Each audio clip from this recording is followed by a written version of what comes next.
All right, so Steve, we started the show with a quote. If you know it, jump in. I'm just tell you, this year at the Music Fest, at the One Fest, let's go. I'm gonna be acting crazy when I hear this.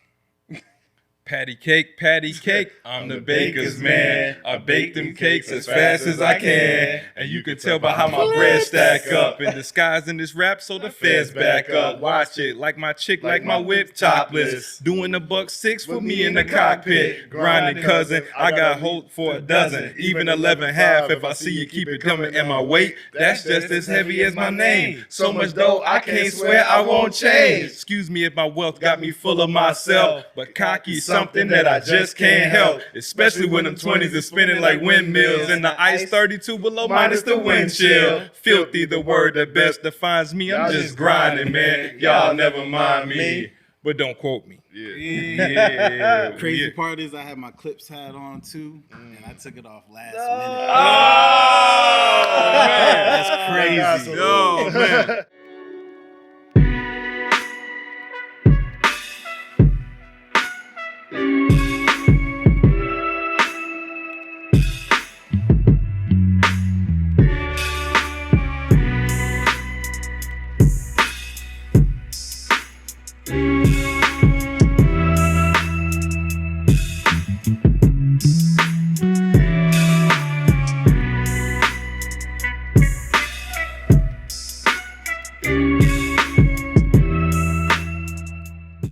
Don't quote me. We back with another episode. As always, we keep it hip hop, but today we gonna get into some business. And if you've been watching a couple of the newest episodes that come out, you know we on the line with both right now. I'm your moderator. I'm always here to make sure everybody on this pod does their thing and shines on the camera. Don't mind me. I'm just throwing alley-oops all night. You know what I'm saying? But yes, I go by Drect, and next to me is my brother June Pease. Back for the 75th time. You see me? Day one. From day one, baby. Yo, and in the corner, Brick City, Jersey. I took the show over. If you don't know, I did one episode called Raise It. How you think about this? What you think about this show, man? I'm on that shit for good. He did say that. Yo, I'm not gonna lie. I'm never leaving. I'm on the pod. Yo, and next to him, as always, Fayetteville to the Bronx to Fayetteville, Rizzy Smalls, aka Frank. Yep. All right. What's happening? I'm just happy to be here. I'm happy to be anyway. And then next to him, we got my man repping Alabama. You know what I'm saying? Janet Jackson. Shout out to my man Dave Absolutely. for the t-shirt. Much love. Appreciate that. But you repping New York. You supposed to be repping Alabama. Why y'all hats say New York? Hey, listen, it's always Alabama. It's always Roll Tide, no matter what this says. I rock with them top, though. But you know what I'm saying? We here in the A. Don't quote me. You know? Yeah. And next to him, actually repping New York for real. You know what I'm New saying? York. Yeah. The co-founder of ONE Music Group. Okay. Best-selling author. Former top-tier athlete. The corporatepreneur. Yeah. If you have a brand and the puzzle pieces are scattered all over the floor like a broken Jenga, you might need to call him to help you pick that back up, man. Make some noise for our guest, Steve Canal, man. Family. Yeah. Love the show. Thanks Thank for you. having me. No doubt. Thanks for showing up, man. Thank you. Real dope. Word. So, the name of your number one Amazon best-selling book. Yes. Take a deep breath and remember who the you are. How did you come up with this title, and what does this mean? Man, in 2020, when the pandemic hit, I saw how just people were losing it. You know what I'm saying? Like mentally, physically, emotionally. It was different times, something that none of us ever experienced before. So we did a virtual summit just to give back and pour back into the community. And that was one of the things that I said, because I wanted people to just remember who the fuck, remember who you are, right? Like you got Curse here. up here. Remember who the fuck you are. Yeah. You got to this point, so don't forget what got you here, right? And then I had a trajectory and my roadmap of, I want to see what this looks like 5 years down the road. Here we are in 2025, and I released a book because I wanted to see what that looked like from 2020 to 2025 and how people, you know what I'm saying, who they are, what they represent, and what they've gone through from then to now. So that's how the title came about, because I just want people to remember who you are, you know what I'm saying, and share the blueprint. And see, that's a great way to start the pod. Because did you have something to say, Ryan? No, I was going to Okay. comment on the book. I was going to say, I love how it's put together for just the people out there. It's like quotes that he has in here, and then like summaries of each quote, and then space for you to do your brain dump and write your thoughts about each chapter and subject. I think this is fire. Appreciate This is unique, and I love the cover. I like the king in the shadow. See, that's how I know y'all think different and see the world differently, because that's subtle. Right. You know what I'm saying? Real Seeing subtle. going from pawn to a king, For sure. it lets you understand. So that's dope. That's I dope like to this a peep lot. that. This is dope. So You still my I books? want to. Mine is over there. I wanted to get into your upbringing, because I feel like you have a very unique story. Yeah. It's not like, I worked for this marketing firm for 45 years and then I branched off and now I do YouTube tutorials. Right. It's like, no, I grew up in New York City in the golden era, listening to hip hop and playing ball at the highest level. So I want to know about where you grew up and what the climate was like for hip hop at the time. Man, like hooping was different. Like we had milk crates that were on light poles, you know what I'm saying, going hard playing basketball, you know what I'm saying, in the streets. But I have a Caribbean background. Both my parents are from Haiti, you know, so growing up in Brooklyn, East Flatbush, that's West Indian territory, you know what I'm saying? So we used to have straight up block parties, shut down the block, you know, neighbor bring out these huge mega speakers, and you know, Trini music is playing, you know, everything is just vibing in the streets. And that's when you think about hip hop and the roots of hip hop, you know, Jamaican background culture, like it derives from a Caribbean culture as well, you know. So for music, I'm a deep music lover. You know what I'm saying? I listen to everything from Barry White, right, to Pac, you know, and going on. So the whole spectrum of music, you know, Linkin Park, I listen to everything. You know, but hip hop specifically, that's in our DNA. That's who we are. Right. You know what I'm saying? Like So fact. the fact that we can understand what we're saying in slang terms and know exactly what we're talking about without you telling me or defining what it is, that's DNA. You know what I'm saying? So listening to music and everybody's story, that's a roadmap, you know? So explain to me this, like, so you grew up playing ball in New York, right? Yes. Who are some of the players that you were either on teams with or played against, probably in like your high school or street ball era? And also, I want to know, did you get the best of any of them back in the day?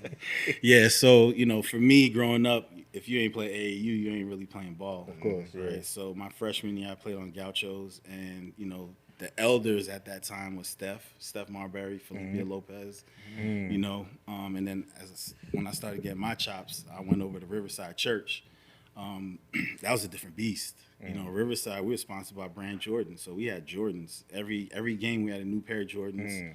You know, we traveling all over the world, going to France, you know, playing in tournaments, playing folks from Russia, Germany.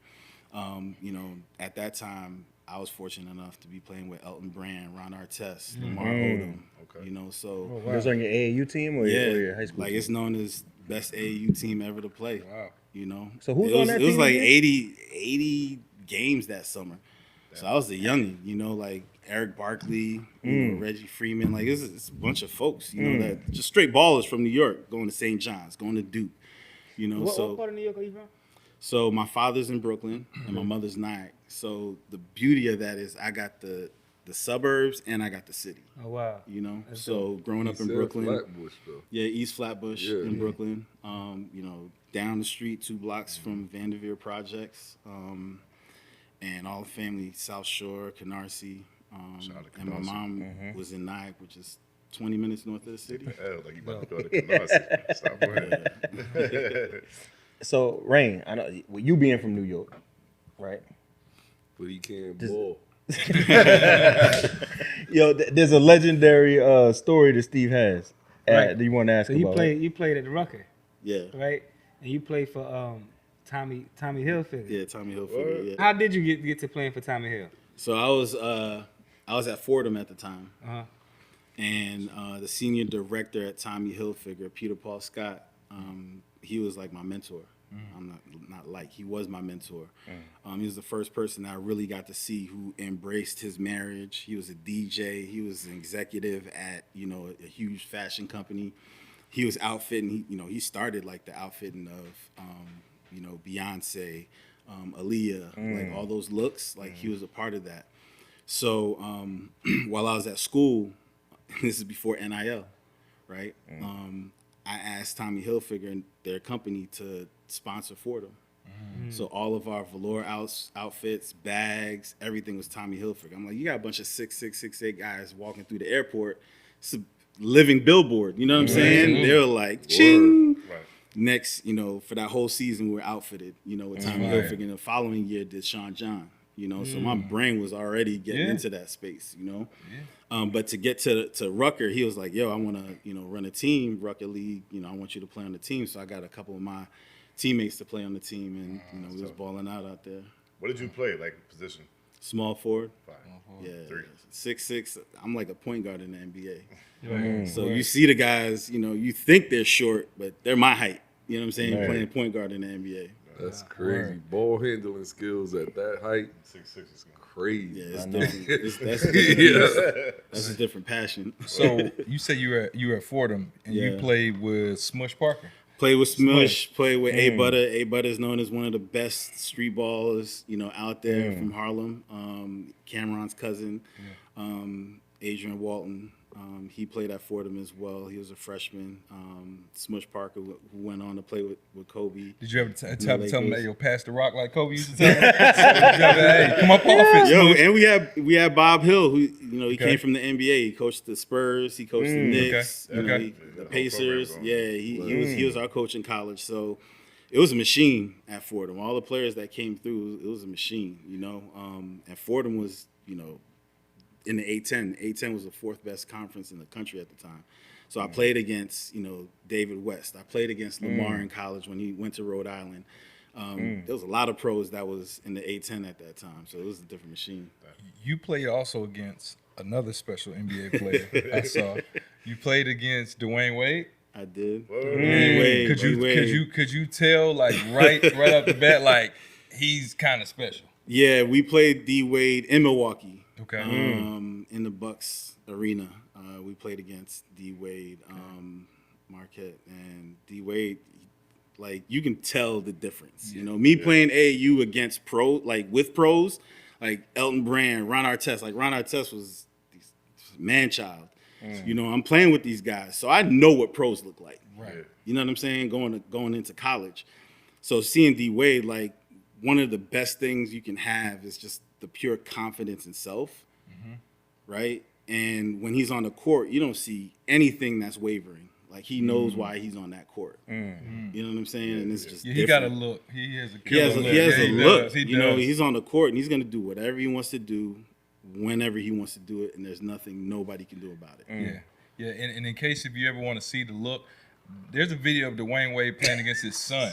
Dwyane Wade is retired at this point, and the way he's looking at his son, and he's just like, I'm never gonna let you beat me. It's like a crazy man looking like, oh, I get it. I see why he's he got where the motor. Oh yeah, he's got it. The dope part about that though, and playing, with pros like that is, I had aspirations of playing professional, obviously, right? I tore my ACL my senior year, but I went into college having a business mindset.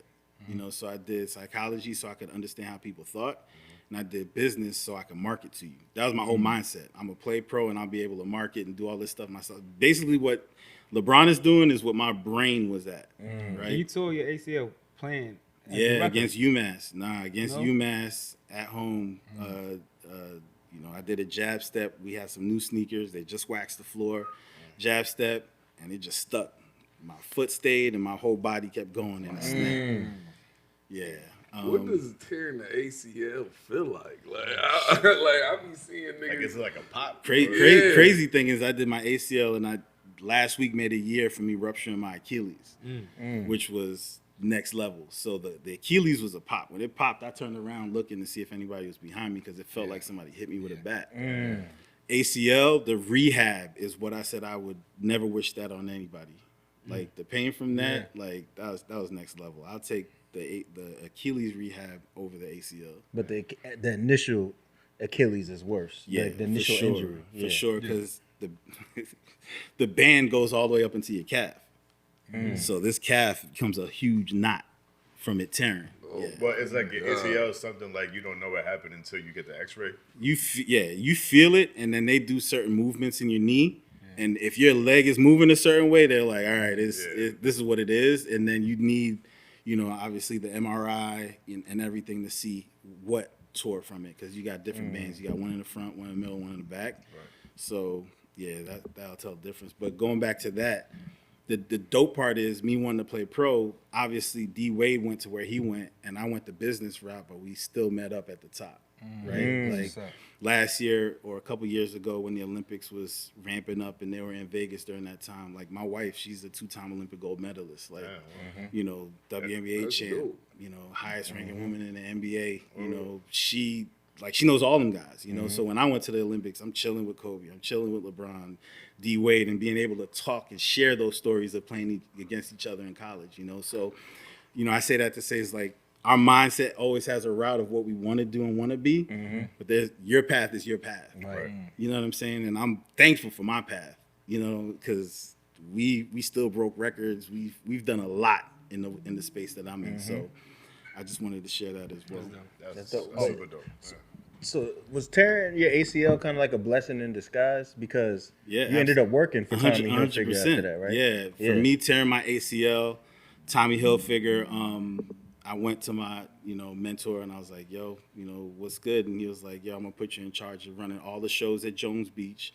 I want you to put this corporate basketball tournament together in Jones Beach, with all the corporations. And from there, I just started working. And, agencies and folks saw the work I was doing. And I went on tour for like 6 or 7 years with the U.S. Army and ONE Mixtape Tour. I've been to every state in the country. I've done events in every state, and my mindset just grew from there, from a business mindset. I got something for you and MJ, right? Okay. Top 5 street ball players all time. Street ball? Oh, yo, I got this. Well, at the Rucker? Just anywhere, street ball. All right. You first? No, go ahead. All right. One? Any Okay. street ball tournament. Any street ball. All right. So, to be respectful, any street ball, you're going to have to say Pee Wee Kirkland. He's got to be on the 5. Legend in 2 games. Yeah, like Pee Wee Kirkland. Yeah, it's very. Okay, that's. I'm gonna give you one. It's political, but it's real. It's real. It's real. Go ahead and say Joe Hammond. No, I'm not gonna say Joe Hammond. No, but the rest is gonna be from my era and what I see.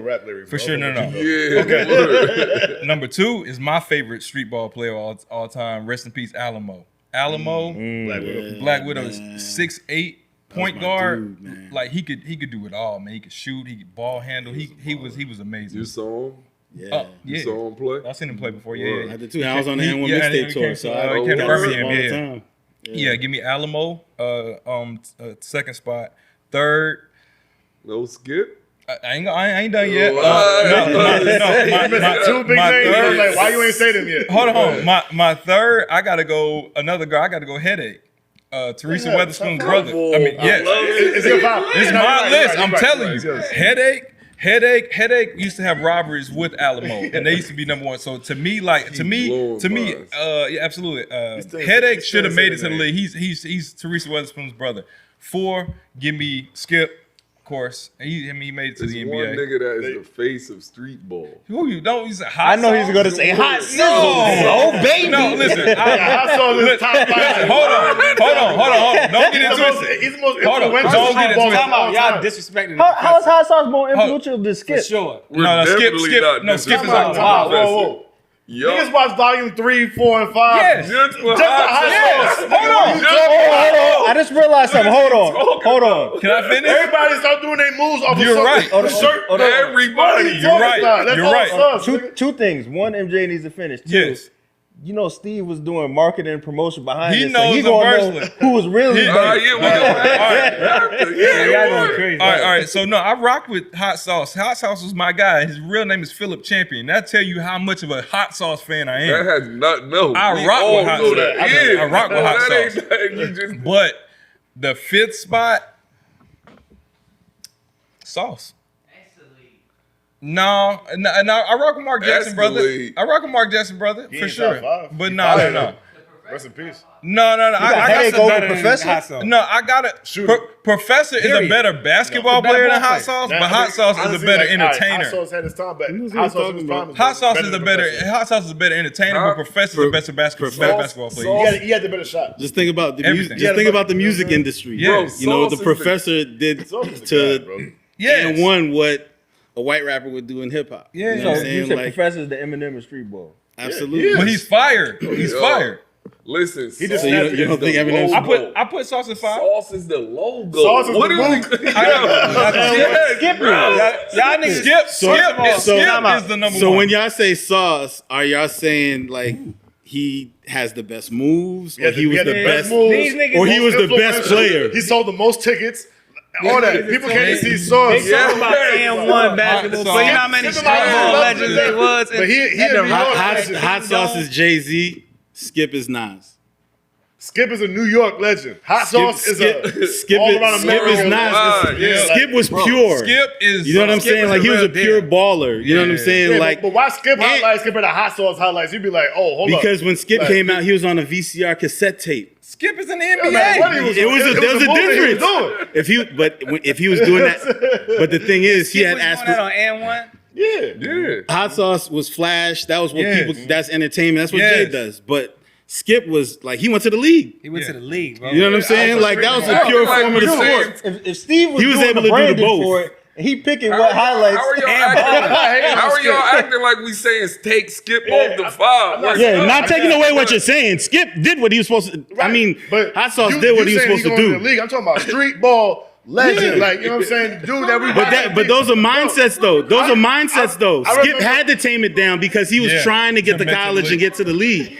Hot Sauce Nah, was facts. getting paid Yeah, off tame of it down. of that. His highlights was him So his skipping around mindset the was court. different. Street He was ball. skipping around the court. literally. So street ball, so, yeah. alright, Street Steve. ball, yeah. Street ball, yeah. Steve, He give came us your first. He was- spot. Give Yeah, us we need Steve. Steve's give- five. Oh, yeah, my fault. Go ahead. If I'm a Alimo, absolutely. Yeah. Okay. I have to say A Butter. He was my teammate, but he Okay. was an assassin at Rucker Park. Like, Okay. he's a legend at I'm Rucker. not familiar, but I want to check him I'm out. A not Butter, familiar. just check out A Butter. They only know and1. That's what I'm listening to. Like, y'all talking about Hot Sauce. Never been to the Kingdom, Rucker, Dykeman. Then you y'all name talking some shit y'all five. seen on Name and1. five. I then. definitely been to those Name places. five. I ain't see A I'm Butter. letting him go. Let him name five Go ahead, after. go ahead. A Butter for sure. Definitely got to say Hot Sauce. Yeah. Definitely got to say Skip. Yeah. And the fifth is just I really don't I can't really name a fifth because I've seen so many play live. I don't want I'll leave it open for that just for the sport of street ball because Just without put street ball, Professor there, man. How about we name man. some names and you be like, yeah, Huh? Nate. Ayo. oh yeah. Rock with his- Ayo is the truth. Main Ayo's event. the truth. Ayo's the truth. Main event was cool, but I'm taking Ayo over Ayo, main man. event. Flash, rest in peace. Flash was Spider. fine. Spider. Spider. No. I saw Spider try out Yeah. to becoming what he was. Yeah. So I've seen these guys. Like who you're naming, all these guys, I've seen them. Like Ayo, he was a part of the original. You know, Yeah, when they man, did the tour and belief. everything. So I would say Ayo for sure. Ayo, for sure. and Ayo was Just that from a guy. personality, Philly, like all that. Like he If I was say Ayo, dope. bro, he was special, for sure. Yeah. So check this out, y'all. Right? I just want to show you something. And Helicopter was fire too. Helicopter was Helicopter And Air up there. all Baby high Shaq. octane, Baby all the Shaq. Baby Shaq. Air The up the pharmacist. Yep. The farm. Headache. He's on my list. He's on my there. list. Air Headache. up there did the 720. Yeah. Yeah, he did that 720 Yeah. joint. He was a dope. He was a cool. I person, highlight too. before we go on to the next subject and shit was 2006. I went to Atlanta out here. I seen Professor play ball, and Chris Brown was on there, nigga. And Chris Brown that's could when I hoop. found out Chris Brown could ball. He So could hoop. he was out there with the N1 dudes, like, you know what I mean, sticking Yeah, with busy. him, doing backflips while you dribbling and all kind of crazy shit. I'm like, yo, yeah. Rock with Yeah, rock with it's- Shout out to Entertainment. N1. Entertainment for sure. Yeah. Well, I swear to God, like he dribbled the ball, he bounced it, and then he did a backflip. And he started going back to dribbling again. I'm like, Organized you bugging. coach goes. Yeah. Let's get light skin up out of here. So yeah, we might do a little trivia at the end of this episode, right? but I just want to flex, right? MJ, Okay. I know you think you know what you're talking about. Okay. I'm gonna prove that you could never beat me and Steve at trivia. Okay. Steve, please don't say nothing, right? Trivia. I'm gonna address this to the whole room, Watch right? this. Even everyone else over here, right? Okay. Okay. The first time we saw Skip to My Lou Yeah. was on a VHS that was branded as the Skip tape. Correct.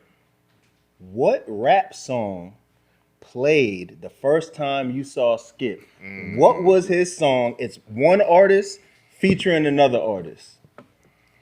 On the first, this is on volume. This is one? on the Skip. This is the soundtrack to the Skip tape. To the Skip tape, To not the first volume time, one. No, the first time you saw Skip to My Lou. I don't remember.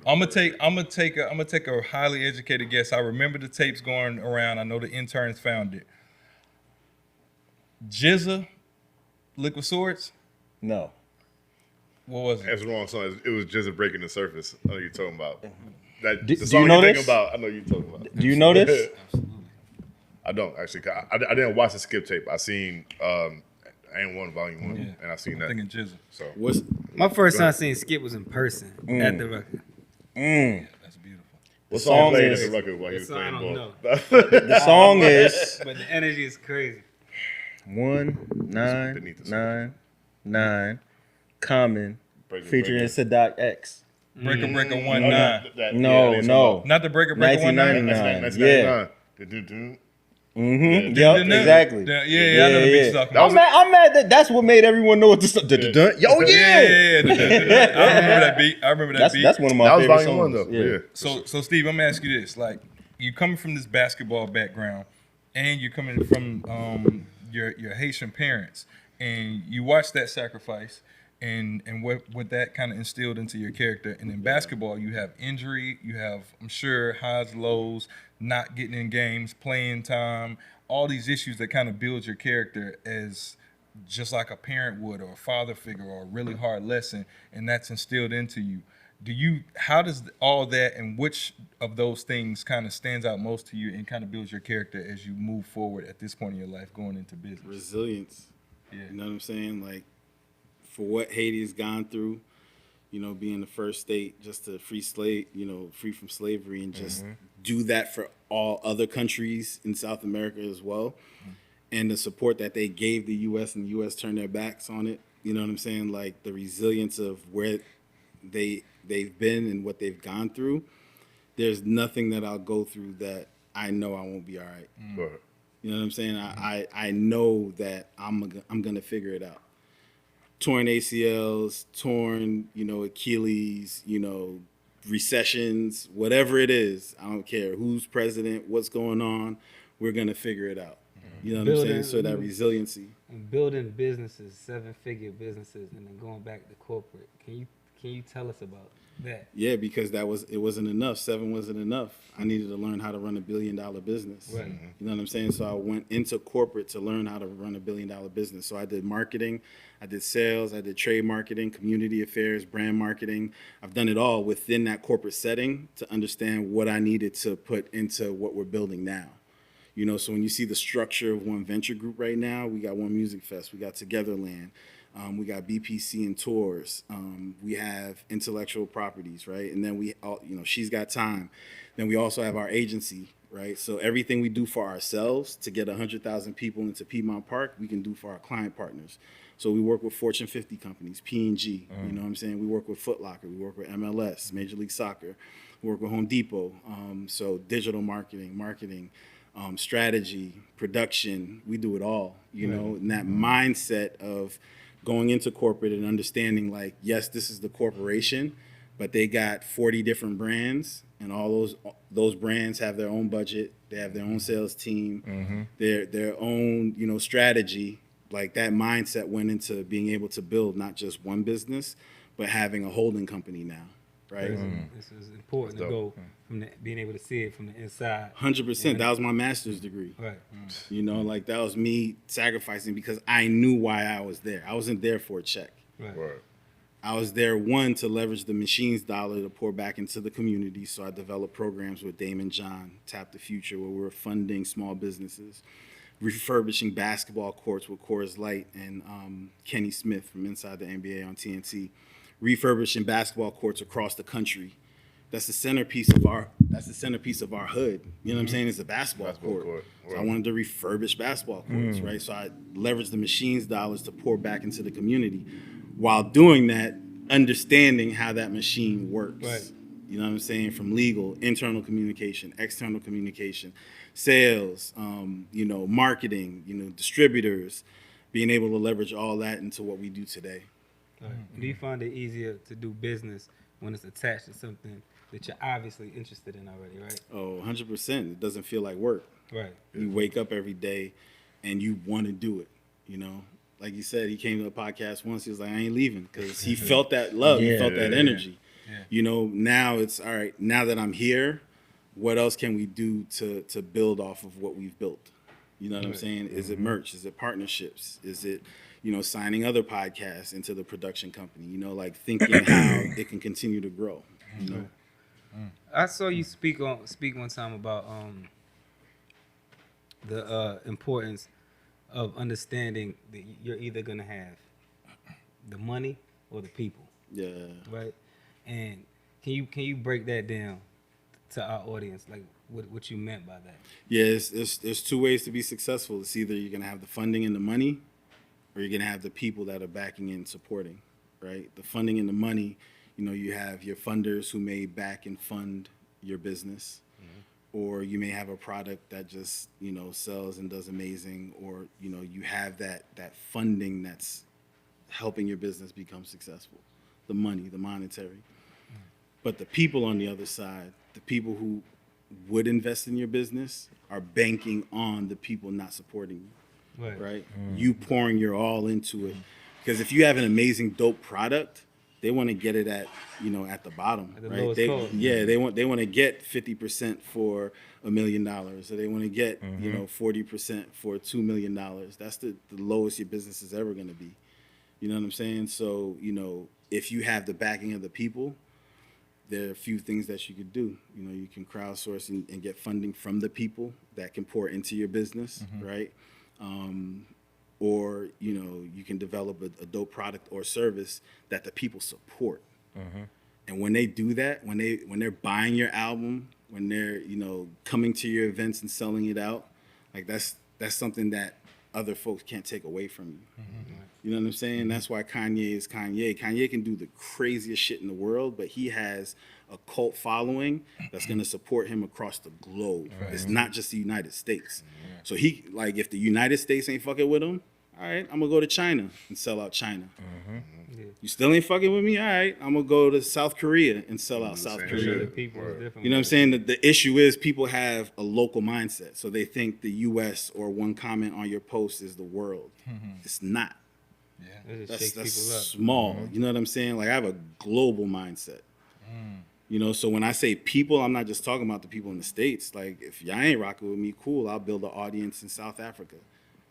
I love that idea, because I love the fact, because I always preach that to artists.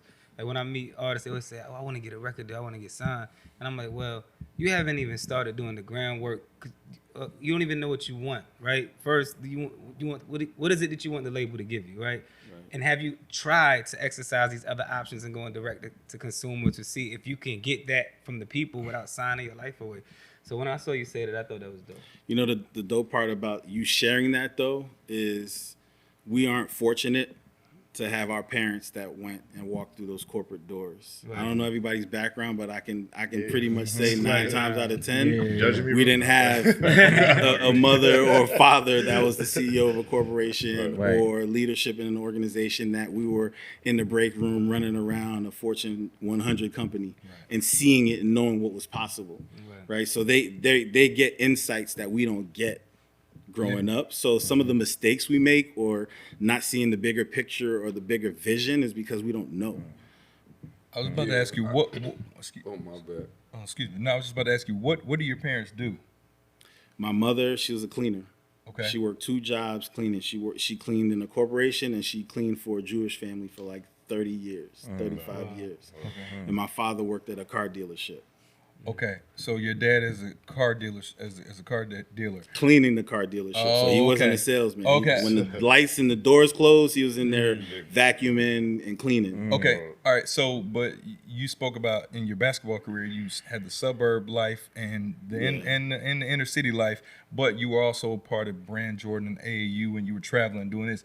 Where do you get the mindset of go bigger or whatever when you probably necessarily aren't going without? Yeah, somebody poured into me. There was Somebody, your yeah, one of my mentors. So when I was in the city, just playing, people see that, and it could be for good or for bad. Fortunately enough, I had somebody that was for good. So he was like, "Yo, I'm gonna take you to Gauchos. I think you have potential to play here." And me trying out, making the team, like it worked, right? But how many times does that happen? Right. Where somebody actually sees potential and they pour into that potential. Right. Facts. Like shit, like it's not just sports and business, careers. Like for me, I give away more books than I sell, and I sell a lot of books. You know what I'm saying? Like if I'm on a college campus, I'm giving books away because I was fortunate enough to have people pour into me. So I want to give as much information as I can as possible. So I do it in books, podcasts, mentor, and have mentees. I'll show up anywhere to share insight and information because I wouldn't be who I am if somebody didn't pour into me. So I know how important that is. How many books have you posted? That's my second bestseller. The first one was called The Mind of a Winner. And in the first book, I have Damon John, I have 2 Chainz, I have Barbara Corcoran from Shark Tank. Kenny Smith. Kenny Smith is on there. My wife, Swin Cash, is in there. And you learn how they overcame and not only achieve success, but sustain it over time. So you become a fly on the wall. And I did an audio book to that one as well. So you can hear me interviewing 2 Chainz and talking to him and other folks as well. Because 2 Chainz talks about the transition from Titty Boy to 2 Chainz. And what was that transition? How did he feel when he was Titty Boy and he didn't get some certain traction? And the mindset to converting that to 2 Chainz and becoming who he is today, right? Like people need to hear that and understand that story, and know that it's possible. I got a question for you. I hear you keep referencing your wife every time you speak about the business, but I also heard that you said Tommy Hilfiger, he kind of like shaped you and molded you to think that having a wife was like a very like pivotal moment, or it has to. It looks better on the jacket when you're showing up with a significant other opposed to by yourself.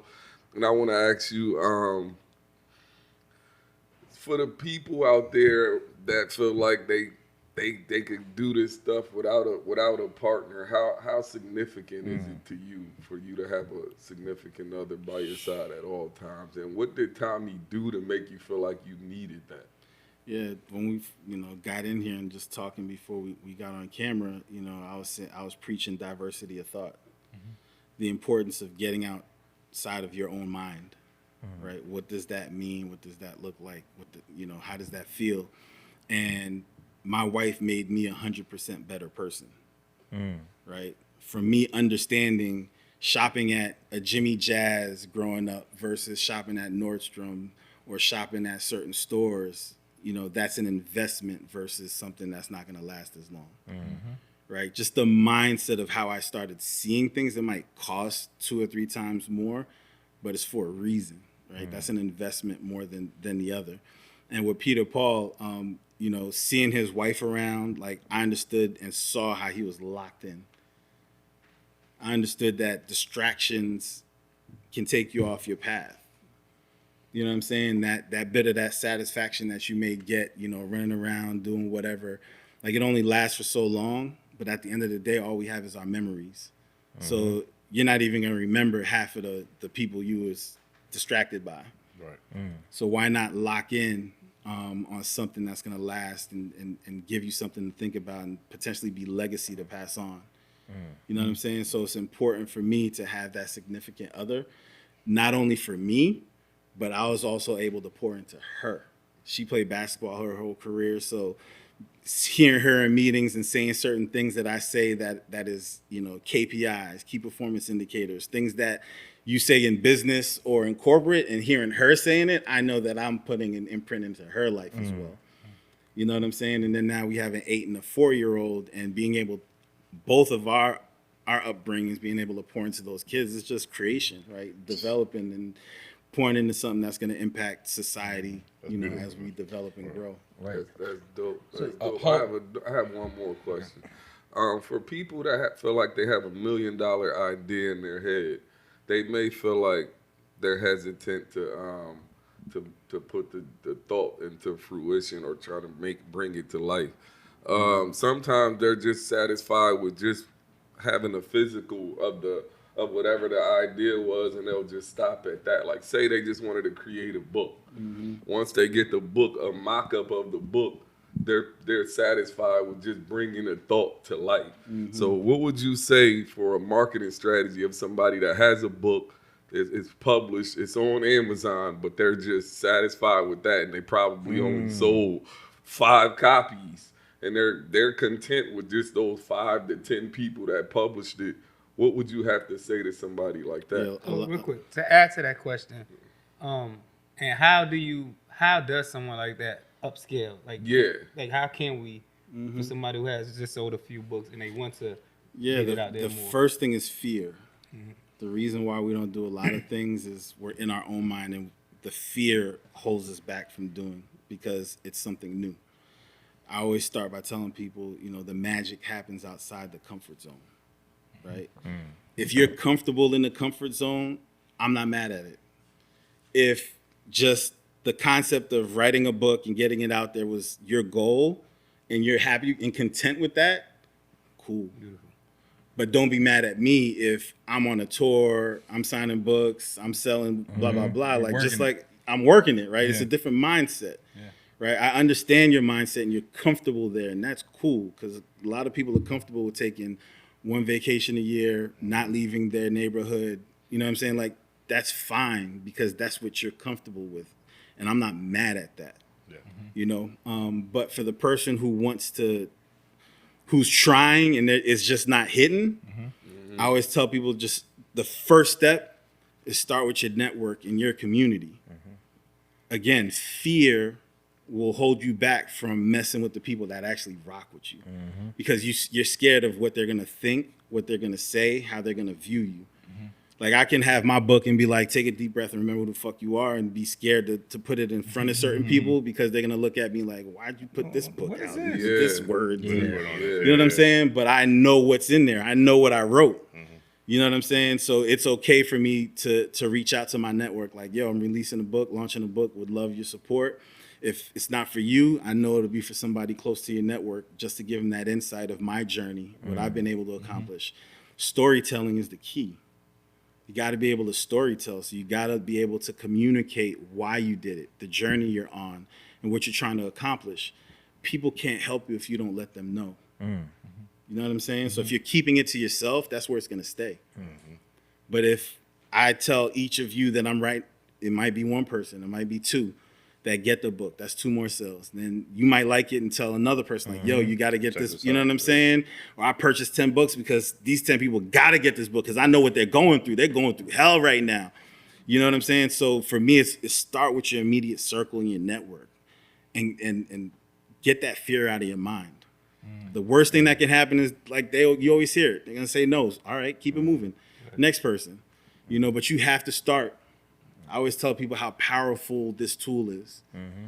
Like, I got about 5,000 people in my contacts. If 100 out of 5,000 decide to purchase it, cool. You know what I'm saying? Yeah. If I don't, I'm 0 for 5,000.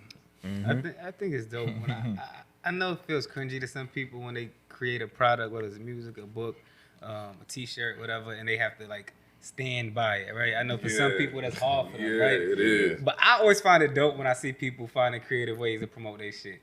So if you're one of those people who find it weird to promote your shit, just know I find it very impressive. You know what I'm saying? I'm entertained by that shit. I love seeing people get behind their product, especially if you believe in it. Like, if you believe in it, you put the work into it. You put work. Yo, this is my shit. Like, check my shit out. Yeah. Steve, man, for the people at home, because this is also an audio broadcast, right? What up? You talked about your relationship with your wife, but I don't think we came out and said who your wife is. So this is the decorated Hall of Fame. WNBA champ, Hall of Famer Swing Naismith Cash. Basketball Hall of Fame. Yeah. The highest of highest. Mhm. Fire. So what I want to know is, UConn in the house. of course, Yeah, on Shout the out team to with Sue UConn. Bird. Me and my Let boy the went to school team together. that's scoring with Sue Bird and Diana Taurasi on it. What's up? Absolutely, you gotta know that. yeah. Matter of fact, let's give it up because y'all should be the face of Black love, man. Let's go. Absolutely. But also, what I wanted to know is, you did tell me a dope story personally about how y'all met and how y'all both shared love for hip hop. So I do want to know how y'all even met. Yeah, so it's AAU basketball. We're down Boo Williams tournament. Me being a New Yorker and my teammates, like, we ain't just gonna stay in the room. So we went to another hotel to see what was going on. And her teammates just came back from playing the game. So we hollered at them, was talking to him, what's up? We just conversed, chilled out. And it was the night before she decided to go between Tennessee and UConn. So she had Pat Summitt and she had Gino in her ear. 1 and 2. Yeah, 1 and 2. And at the time, Tennessee was Tennessee. You know what I'm saying? And Pat Summitt, like, she was like a mother figure. Those who play for Pat Summitt, you can hear it, you can see it. They have an extreme love for Pat Summitt. And she exuded that with Swin. So she spoke for an hour just trying to figure out which school she's going to go to. And I just listened for it, for the time. I didn't say anything.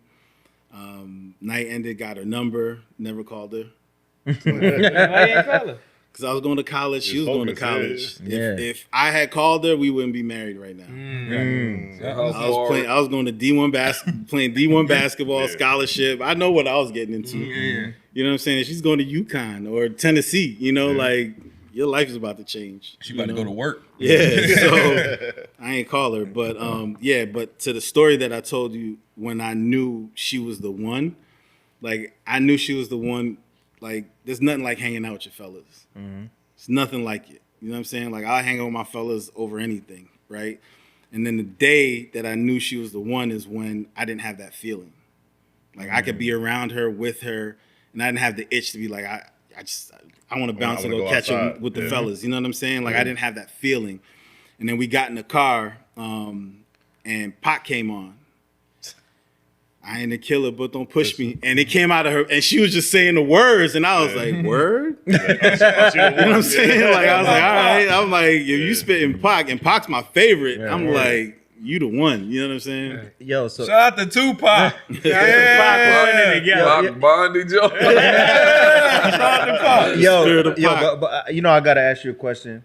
Shout out to loving basketball, but has she ever beaten you? Bro, Y'all listen play to me. for the heart. I'm gonna say two things right now. She smokes you. One, she is a professional athlete who performed at the highest level, Right. and is a Naismith Basketball Hall of Famer. Respect. That is the best that you can get in the world. Right. You know what I'm saying? But at the same time, I'm 6'6". Yeah. 250 pounds. D1 is not like, you know what I'm saying? Yeah. Like, She ain't going against other so females. so if it's just jumpers, like, it's a game. You know what I'm saying? But if I decide, like, fuck Kinda that, and I post just up. want to back down and it's hook over. shot, like, it's basketball. You can't tell me what not to do. You know what I'm saying? It's different. But hooping, like, she's a hooper at the highest level. When's the last time y'all played? Oh man, it's been a minute. Probably in 2015 when we were getting married, when we were taking photos. 10 years Like, ago. we was taking pictures, Man, check marriage up. pictures. What's up? We got pictures. We was hooping. I was in shape. She was in shape. She just retired. But also playing off what you just said, man. I heard you speak about relationships, right? And you were talking about kind of like integrity and how you don't leave people with a bad taste in their mouth after doing business or after having an interaction with them. And you actually said something. You said you don't have any exes that would speak ill of you. You know what I mean? And I thought that was an ill quote because there's a lot of people out there right now that all their exes are speaking ill of them. You know what I'm saying? So I kind of want you to speak to how that kind of How he specializes in breakups. but how that plays into having integrity and how you bring that same mentality into the boardroom or into a business meeting. Yeah, first and foremost, I'm an energy person. If I walk in the room, I could feel your energy if you're a fucked up person. Yeah, that's good. And I won't deal with you at all. It's the same thing with women. So I don't put myself in those compromising positions. You know what I'm saying? And for me, if I'm in a relationship or if I'm in a boardroom or a meeting, like I start with the other person. What can I bring to the table? I start with offerings. Always.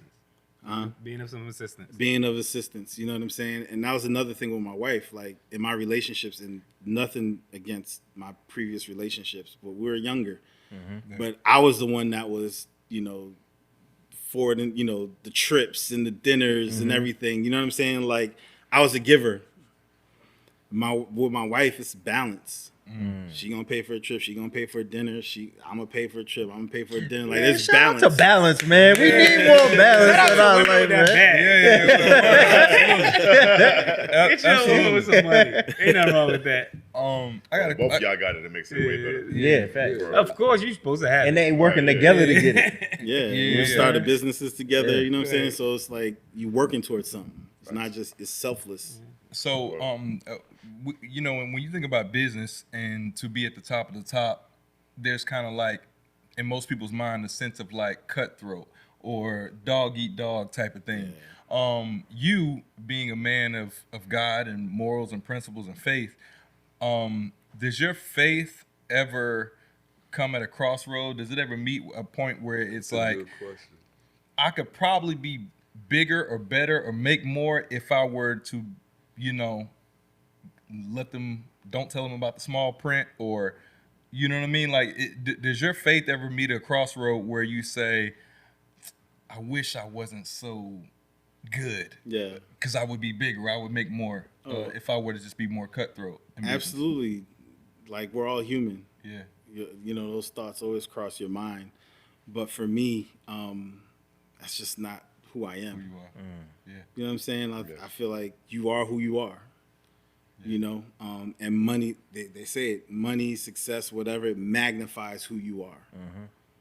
You know what I'm saying? So for me, like, what got me here was being who I am. I feel like the minute that the minute that I go off track because I want that extra, you know, digit on a check, God gonna be like, yeah, like Come on that's back. all that shit could be gone not right doing away. nothing, You know, right. so for me, I lead with pure intent and you know, I lead with that because I feel like that's what got me here. That's what allowed me not to just achieve it. I think there's a mindset and an ability to achieve success. I think anybody can achieve success, but how do you sustain it? That's the difference. To me, the difference of being able to sustain it is the type of person you are, because you have to, like, you can go on a 5-year run, but eventually that run's gonna run out because people don't fuck with you no more.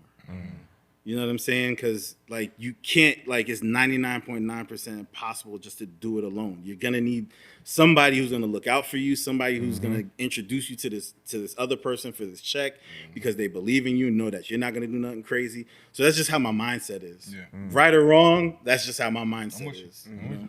For real.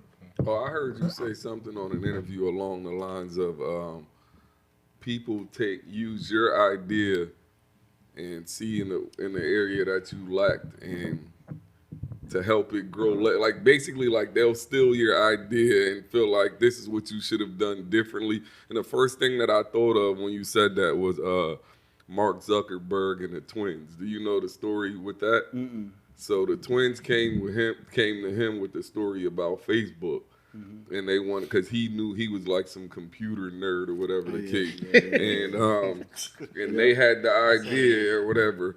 So they gave it to him. He was supposed to make up the site for them and all of that. But he had an idea that he could have shared with them to make it bigger. But all he did was take their idea and amplified it so it could catapult to the next level. Paid them out, I guess, when they took him to court or whatever. I think he only paid them like a M or P. It was light. But yeah, that type of mindset, even like Shark Tank, I feel like with Mark Cuban and them, they probably be looking at them being like, boy, I can take this whole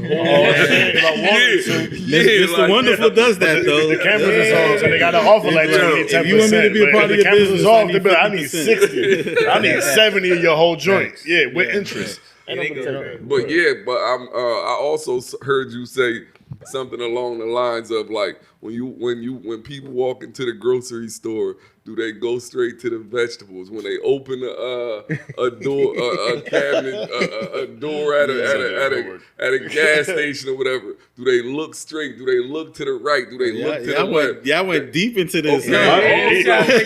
I'm impressed. I also heard you say something along the lines of people will get a product in stores, but don't do the homework of what it takes to get the product out the door. Velocity. Also, so it's like time out. You just landed like 3 questions. I gotta land. Let him land. Let him land. Go ahead, Pete. No, because the first one I Steve's trying to remember everything. Like, yo, shit, I don't remember saying that. I was vibing with him.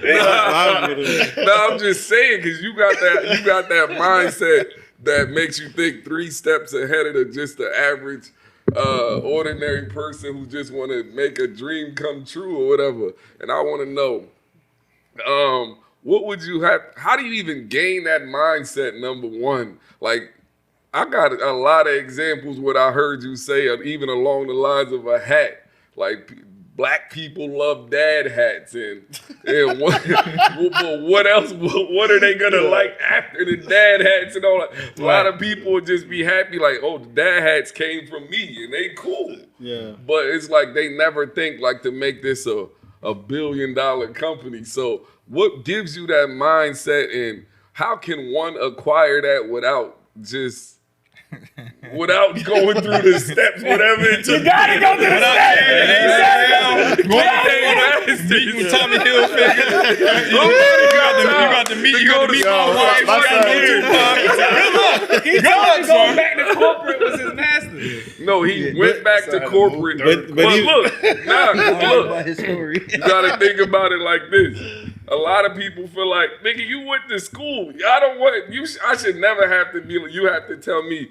I went to school, nigga. You go to school. Right. Nah, bro. I feel like, nigga, you got your master's. Get me right. Don't be cut the line. I feel you on that. I'm gonna let him answer that. The first thing I'll say though, with all that and cutting the line, you can't Google experience. Right. That part. It's the greatest teacher. You know what I'm saying? Like you have to go through it to learn and feel. So you can be like, all right, because you can make a mistake, but if it makes you feel a certain way, you're never gonna do that again. Certain things you can do that'll throw you off the path. Be like, all right, maybe this was just off. Let me try it again. You know what I'm saying? But you got to lead with intentionality. You got to be intentional with what you do. So with that, I always say, like, just in general, our people of color, we have to learn how to research and take the importance of insights and data. Data tells a story. The information is out there. You just have to follow the information. So if you want to cut the line, you know, when you're talking about, all right, I need sponsorship for my podcast, like the first thing is say, all right, I got 5,000, 10,000 people who listen to the podcast. All right. Those 10 people might be, their favorite food is Chinese food, right? And you're trying to bring your podcast to Burger King. No, you have to connect the audience. You know what I'm saying? Like, did you do your research? Like, what brands are looking for an Asian audience or an audience that has a certain appetite for that? Right. There's data and tools that can tell you what magazines they read, what they eat, you know, how much time they spend on their phone. Like, all that data is out there. The analytics are there, right? So when you got to be intentional. Who is your audience? Who's the demographic? You have to break that down. How old are they? You know, what's the makeup of their background? You know, their level of education. You know, are they family? Do they have kids or not? Like, you have to know your audience, because at that point, you can tailor that package to go directly to a brand and say, hey, X brand, I got, 10,000 dads in this group who have newborns. All right, I'm going to go to this baby company. I'm going to go to Honest Brand. You know what I'm saying? Be a sponsor, because that's who they're trying to reach. You know what I'm saying? They're trying to reach parents, people with children. So you got to be very intentional in how you think, and don't just do it just to do it, because all that's going to do is you're just going to have to do more work. You know what I'm saying? You're just wasting time at that point. You know what I'm saying? I don't want to say wasting time, but it's just going to take you longer to get to that path. Got it. Because it's not wasting time because you're learning. You're just taking a longer path to get to X because you're gonna not have these brands that are sponsoring, and you're gonna try to figure out how and why. All right, yo, look. So we at our end, right? I want to get into the nitty gritty, right? I see the hoodie on. Yes, you know sir. what I'm saying? The ONE Musicfest, Atlanta, October shit. You know what I'm saying? Yep. So I want you to talk about the festival, what it's really about. I went to the one with Kendrick 2 years ago when Nice. he Kendrick and headlined. Janet. Yeah, and Thames was there. Yeah, that was- Brent Fires, all that. Piedmont Park. That was a fire fest. I took my son there, matter of fact, he wanted to see Kendrick. So it was my son's first concert. My son's first concert was Kendrick. So that shit was wow. Yeah. Music fest. It's a hell of a dad. at the ONE Musicfest. Dope. So I have a Appreciate special that. place in my heart for your festival. Love so that, Can you, love can, that. can you go into why y'all do what y'all do and like compared to like I can only imagine you dealing with 30 artists compared to just one to perform. Like what all the work that goes into it. Like Sound like a battle rap event. ONE Musicfest, October 25th and 26th here in Atlanta at Piedmont Park. This is year 16, and we're very excited about it. We get 100,000 people that support ONE Musicfest, but it was a journey. We started out with 2,500 people in a parking lot here in Atlanta. That's still great. Yeah, I know, right? 100%. That's Right, great. but if we thought that was it, compared to 100,000 people, like there's a lot more growth and work that needed to be done to get to that point. You know I what I'm heard you saying? pitch that idea to somebody, and they said black people don't want to stand in the field. Yeah, Oh, shit. my business partner Jay Carter talks about that. How that wasn't a thing. Black festivals wasn't a thing. This shit ain't Woodstock. You know what I'm saying? That's how they 16 look at years it. ago. Right. Like they didn't think we wanted to sit and just listen to music. Like they thought we wanted to sit in chairs and watch shows. We didn't want to go and frequent food vendors and interact with brand activations. You know what I'm saying? Like that wasn't a thing. Crazy. So it's our job and our duty to create it, regardless of the naysayers, right? And that's the thing that I go back to when you asked the question about money and people. The money said black people don't rock with that. The people said something different. People say we outside. People said we outside. It's Atlanta. Yeah, Atlanta, we outside. It's Atlanta, boys. Stop playing. What are you talking about? 100%. Yeah. Yeah. So for us, this is an exciting year. We got the Dungeon Family reunion. The last time, Fire. the first time Dungeon Family ever performed all together. together was at ONE Musicfest. Oh Wow. shit. Yeah, you got everybody, right? And then we're bringing that back this year. We got Ludacris 25-year anniversary, Fire. It's big. right? And I seen the roots on you there. know how many songs Luda's featured on or had Yeah, on he- songs. You know what I'm saying? So it's Luda and Friends 25-year anniversary. Hell yeah. We got Doechii performing. We got the Roots and Mary J. Blige and Busta Rhymes performing. Fire. Right? Busta was the greatest performance Ever. ever. Right. If got not the best performer A ever. lot of people don't even realize Future is Dungeon Family. I'm about to say, yeah. You know what I'm Future saying? does it. Like the makeup of his I seen the stage set scene. When I is seen the that- flyer, I was like, oh, he know what he did. They know exactly. what they're doing. Yeah. Tribute to Rico Wade, like him and Future were cousins. Right, You know what I'm rest in peace, saying? yep. So I'm excited about this year because I feel 2025 has been a rough year just for our souls. Right. You know what I'm for saying? Sure, for sure. So we want to Yeah, try to right. close out the year with something that we can just let our hair down and just enjoy each other and have a great time and listen to some amazing music. Yeah, we gotta be there. We gotta be in the building Who's for in that. charge of acquiring the artists? And Man, it's a team effort. Relationships and years of just doing this. We know the industry now, and the industry knows us. Kendrick, is on record saying like, and this was the first time he performed. It's like I've never performed in front of this many black people before. You know what I'm saying? Like Nas, like this was amazing to see. Our people in the crowd just enjoying my music. Like this is for us, But the thing is, the world enjoys it. We get people from Australia, people from London. 50% of the makeup of ONE Musicfest is people that are outside of the state of Georgia. So people are coming from all over the world to come to ONE Musicfest. to Atlanta, Hell yeah. you know, to embrace our culture.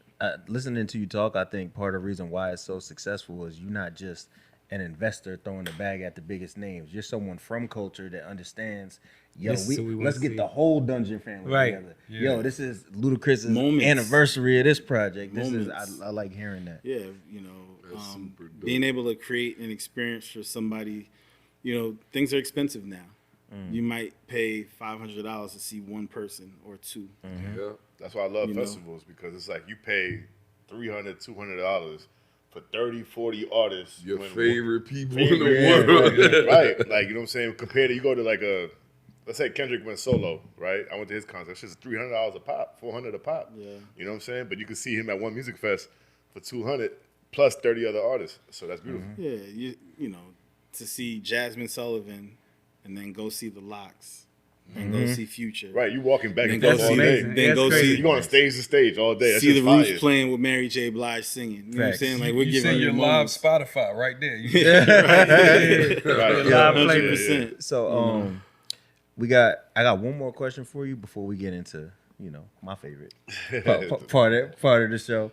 But what I wanted to ask you was, in preparation for you coming up to the pod, I was thinking about what are some of the greatest like business deals in rap history, or not even rap. I just mean in the history of our culture. And the first two things that came to mind was the G Unit and S. Dot Carter sneaker deal. Reebok You deal. know what I'm saying, for Reebok, the Steve Stout The did. commercial was fire too. Right. Shout out to that. And then Yeah, and it was then good. also Jay-Z and 50 rapping. yeah. Yeah. 50 vitamin water. 50 and vitamin water, and also I was thinking about the signing of Allen Iverson, how Reebok took a chance on Allen Iverson. And gave him Jada Kiss and AI commercial classic too. crazy. Reebok ain't take no chance. Jada and AI. Iverson was No, the but it was the Take no controversy. chance. It was the controversy. No, though. it wasn't. To get corporate America to say, No. "Hey, look what No. this young kid John just Thompson went through." took a chance on Iverson from his situation in college, but I mean from high school. But nah, Iverson was #1 draft pick. So David Stern, you know, it was an uphill battle.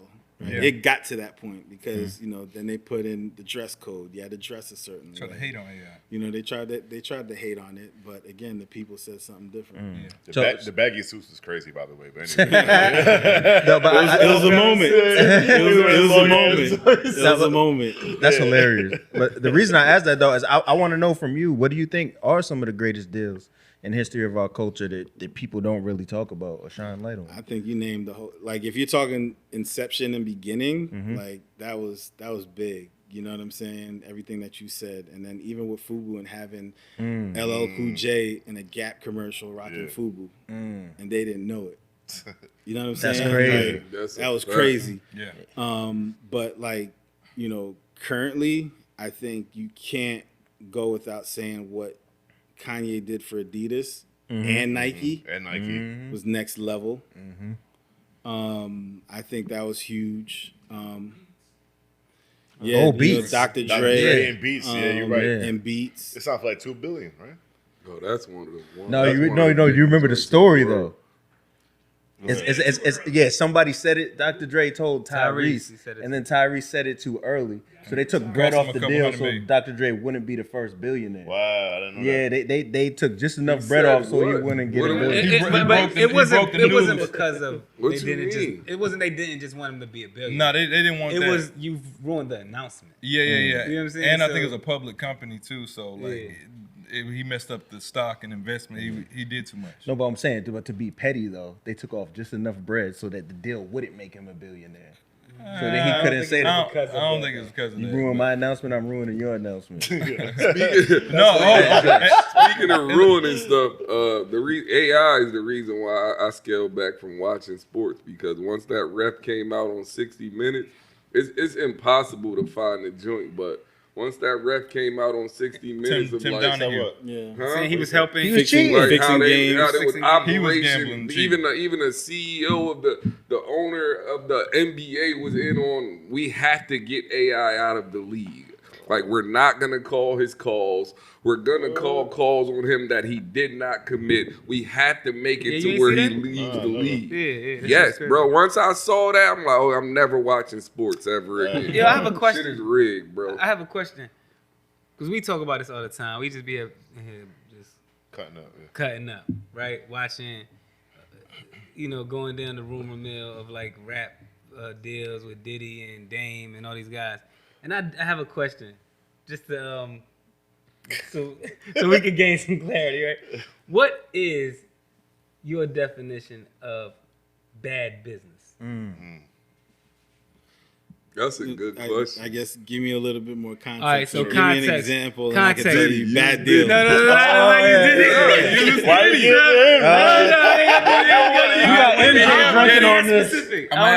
So just really quick, when you say Diddy and bad deal, what part of it? How people are be you like, saying? oh well, Diddy bought my Like my caught publishing caught or you at a vulnerable right, the moment. business side of the it. business side of it. Oh, right? I thought you were talking about Ciroc side. Okay, No, so no, the like business like side of people it. like is this bad business? If I could look at this, He and be knows like, you down hey, bad. I'm offering you.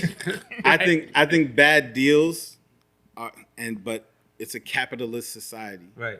I think bad deals are people who are predators. They know who they're working with and they know what they don't know and take advantage of that. So that's bad business. To me, it's bad business, but it's business. You know what I'm saying? Like, I can't be mad at it. Like, But that's not how you get down. that's not how I get down. Yeah. Unfortunately, the person who's signing to that deal doesn't have the right people around them to tell them what they should or shouldn't do. That's the difference. See, the thing that sucks with music today is that the artists finally have the freedom to make music whenever they want, how they want to do it. They just don't get paid for it. Right. Where back in the day, you had to sign to a label Right. to get exposure because that was your distribution. So you couldn't be like, just fuck it. You had to take a deal that wasn't favorable. Majority of deals, it's not going to be favorable towards you if you're on the other side. Right. So how do you feel about somebody who says, man, listen, I don't have no money. I'm messed up. I'm behind on my bills. I'm falling back on my taxes right now. Yo, I'm going to sell my publishing for $1 million, right? And then this publishing company ends up selling their publishing for $100 million. And they're like, man, they've jerked me. I don't think the artist can say they jerked me. You sold yourself short. Right. But you put yourself in a situation that made you sell at that number. Right. It's just like business deals. Like if I'm starting a business and my runway is running out and I need to hire people, I need marketing, and the sales aren't coming as they need to come, I need capital. Where am I going to get it from? Am I going to go to the bank or am I getting investment?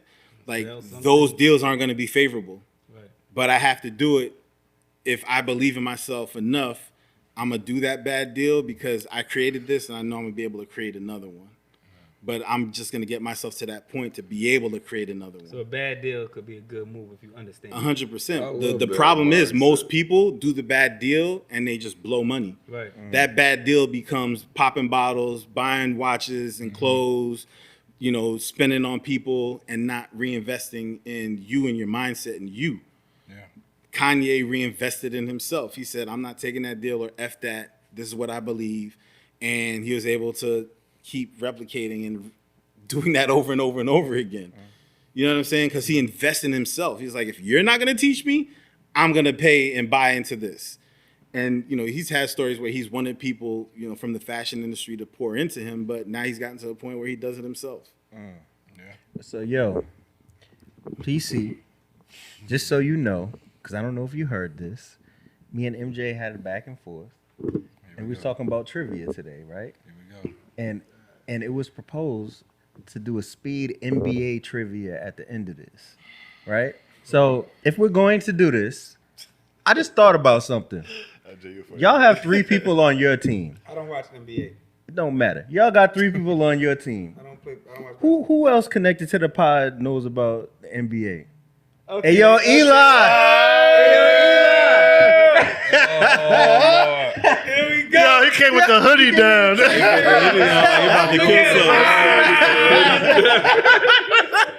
Face to space for Yo, with a body with the hoodie down. Yeah. Yo, shout out my young boy. Yo, Steve, this is our young boy Eli. And I know you've seen him before He in the shower. on the commented on Instagram. his on Yes, his yes. saying. Yeah. But I definitely want to say inspiring story.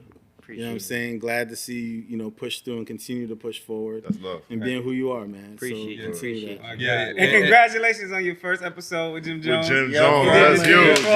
huge. Yeah. Yep. It's a big deal. Yep. But guess what? Jim Jones didn't play basketball. So good luck. Today's episode of trivia is a little different today. I got the AAU squad over here. You know what I'm saying? 13 and under. I got We just El- big. I got Elton John, Marlon Wayans, and Keith Sweat. I don't know who You mean Elton Brand? Hey, Elton Brand, my bad. Is that Elton Brand? Then I got over here on the N1 squad, I got The big three, Bob. Joe Peas, man. No. Yeah. I got DJ Khaled. Hey, off too much salad. Hey, I know you ain't playing Marlon Wayans. but we doing a little different today. Uh-huh. Today's segment is all NBA related, all basketball related, not necessarily NBA. Okay. We don't have to keep it NBA. We can go street ball. Okay. We can go NBA, whatever the case is. Yeah. We're gonna go first to 5. We don't really have to play. You can mute somebody because he don't know anything anyway. So muting somebody is muting the whole squad. But we just gonna play everything straight raw, man. Straight raw, First man. to 5, and let's get to it. We gonna start with Eli. Let me hear something. Alright. Who's the only player from the Fab Five that didn't get drafted? King. Ray. Hold on. We thinking out loud. We thinking out loud. We thinking out loud. Y'all answered. That was Hold on. This is an answers. audio broadcast. We'll give you a formal thing, but it's King, and his first name is Ray, right? Yeah. Duh, Ray King. Is that right? No, Eli? that's wrong. That's not wrong. Hold on. It was Ray Jackson and Jimmy King. No, hold on. No. He said what? They named two different people. There's Ray Jackson, Jimmy King, Chris Webber, Jalen Rose, and Juwan Howard. That was the starting 5. So you just named two different. You named last Ray name King. different. That was your So answer. that's wrong. So is Ray or King? Which Ray. one? Which one Ray didn't make it? Jackson. Ray Jackson didn't get drafted. Y'all fucked that one up. Should answer that one. Yo, Ray. Judge the man. Yo, Ray. They, It's 1-0. go a certain way. Yeah. Hold on. All right, MJ. What team drafted Anthony Hardaway? Okay. So when we think about what team drafted Anthony Hardaway, Yeah. aka Penny, we got to realize that there was a trade on draft night because Shaq made the Magic Talk about it. pick Penny Hardaway Correct. instead of Chris Webber. Chris Webber ended up going to the Warriors. No, that was before he was on the Kings. He was on the Warriors. Okay. So what I would like to say is, Before y'all come up with a definitive Look at his answer, face. You right. You on the make money. sure y'all consult amongst I one love that another. oh yeah. So I was just gonna say that it only makes sense that the Warriors went to draft Penny Hardaway. Okay. You know what I'm saying? And there was a trade made so they would get Chris Webber and Penny would go to the Magic. Y'all agree with this? I agree. That is correct, sir. 2-0. Okay, I got one. No. It's our turn now. Okay. Oh, y'all No, answered. that was the answer. I was just Yeah. trying to not go so hard, but okay. All right. It's about to be 1-1. This one is universal. Easy as joint. Everybody should get this, right? Why are you giving away Because points? we gotta go viral, baby. Yeah. All right, He look. said we got to go viral, baby. All right, look, man. This is hip hop mixed with Okay. NBA. Okay. All right. What player, in honor of the late great Nipsey Hussle, dropped 20-20-20? I know the answer. You know. What? Nah, Rain got this one. No. No. I can take a Nah, guess. I just want him to take a You just want a guess? guess. Okay, but this don't count? He get 2 points. He get it If right. you get it right, Yeah. all right. Double or nothing. If Yeah. Rain No. got it right, Let's if go. Rain got it, Rain got it. I don't know, but I think I got But it. if you don't, How about we give the They answer? all We agree. give the answer, and he's the bonus. He's the bonus round. He's the bonus point. Oh, I got it. I think I got it. Can I give him a hint? No, I don't need a hint. I think I remember this. if y'all are gonna put y'all faith and trust in this man knowing the answer, it's gonna be worth 2 points. I know Steve and MJ though. If he Off gets top, it top. wrong, Rain. Okay. nothing. It's nothing. Let me ask him a question. You feel good? I feel great. I rock with my partner. But I don't know. but let me tell you this, Steve. Me and this man are 97% when it comes to trivia. So I think I'm we gonna lost say the once. answer, Yeah. but I'm not gonna say it with I rock extreme with- confidence. I'm gonna say Russell Westbrook. Yeah!